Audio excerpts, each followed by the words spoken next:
4월 21일 월요일 스타트 브리핑 시작합니다. 먼저 서울신문입니다. 대선 주자들의 SNS 홍보 경쟁이 치열해지고 있습니다. 짧고 굵은 파격 숏폼, 또 각종 밈과 패러디를 활용해서 MZ 유권자들의 표심을 잡으려 하고 있는데요. 어떤 식인지 왼쪽부터 하나하나씩 보겠습니다. 민주당 이재명 전 대표는 경선 투표 전화를 기다리는 모습을 친근하게 연출한 숏폼 영상을 김종현 경기지사는 아이언맨으로 변신하는 영상을 만들었습니다.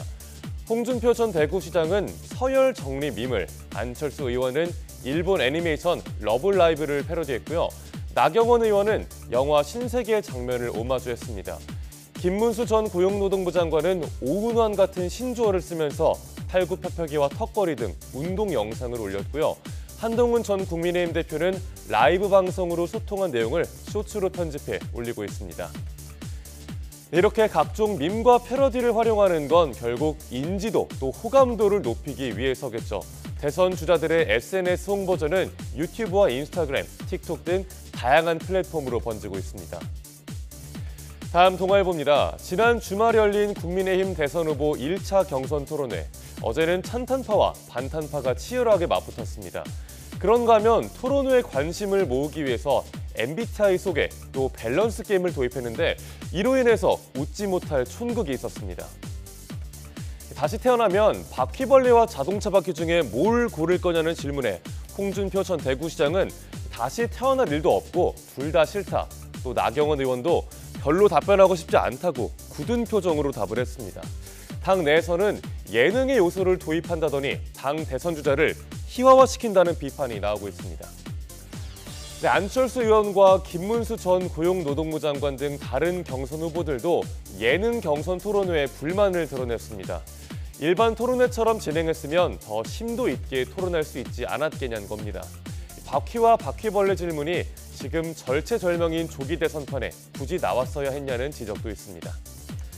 다음 내용 보겠습니다. 정부가 내년 의대 정원을 증원 이전 규모로 되돌리기로 했습니다. 하지만 어제 의료계가 걸기대회를 여는 등 의정 갈등은 좀처럼 사그라들 기미가 보이지 않는데요.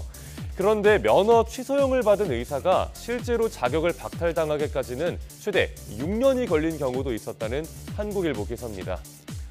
소병훈 의원실에 따르면 의사 면허가 취소되는 형이 확정된 뒤 면허 취소까지 걸린 기간은 최근 5년간 평균 315일이었습니다. 심사가 지연돼 늑장 취소되는 것 등이 이유인데 그동안 환자 진료에는 아무런 제약이 없는 겁니다.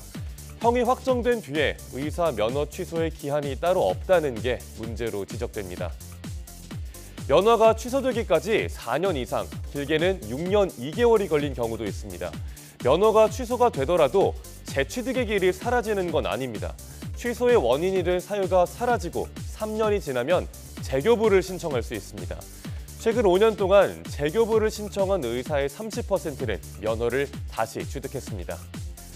다만 신청 건수 대비 재교부 비율은 2020년엔 85%였는데 작년에는 9%로 확 줄었습니다. 자판기식으로 재교부를 해주던 관행은 사라진 걸로 보이는데 면허 취소 지연과 누락 문제도 개선돼야 한다는 지적이 나옵니다. 마지막 기사 보겠습니다. 수도권 지하철 요금이 1,400원에서 1,550원으로 150원이 오른다는 소식이 오늘 여러 조간신문에서 보도가 됐습니다.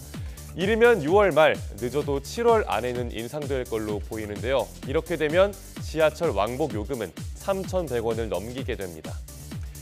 요금이 인상되면 성인 누님은 1,550원, 청소년과 어린이는 각각 900원과 550원입니다. 원래는 작년에 인상될 계획이었는데 물가 안정을 고려해서 미뤄졌었습니다. 정확한 날짜는 아직 안 나왔지만 조기 대선 이후인 6월 말이 될 가능성이 높습니다.